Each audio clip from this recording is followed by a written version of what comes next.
अन्तिम बिन्दुमा परिवार बाहेक कसैले पनि साथ दिँदैन। हर दुःख, कष्ट, विघ्न, बाधा, अर्चनहरूमा चाहिने परिवार। तपाईँले एडभाइजर फ्यामिली हो भन्नुभयो नि, एक्ज्याक्टली सही कुरा हो क्या। परिवार नै हो चाहिने। दाजुसँग खूब झगडा पऱ्यो भने पनि, जब बोलचालै बन्द भयो भने, तपाईँलाई कसैले अपहेलना गर्दैछ, तपाईँको बारेमा नराम्रो गर्दैछ भने तपाईँको छिमेकी आएर तपाईँको दुरै छोड्दैन। त्यो बेला तपाईँको दाइ आउँछ क्या, मेरो भाइ हो भनेर। तपाईँलाई कसैले नराम्रो अवाच्य शब्द बोल्यो, तपाईँको बारेमा नराम्रो अपवाह फैलाइदियो, अरू समाजलाई दुख्दैन क्या, पहिला तपाईँको आमालाई दुख्छ, तपाईँको बाबालाई दुख्छ। किनकि निस्वार्थ प्रेम गरेका छन् नि त आमा र बाबाले, स्वार्थ छैन।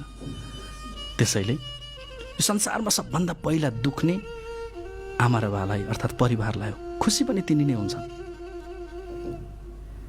त्यसैले परिवार मिल्नु जरुरी छ। म त के भन्छु भने, परिवार मिल्यो भने साँच्चैकै जीवन त्यो सफल हुन्छ क्या त्यति बेला।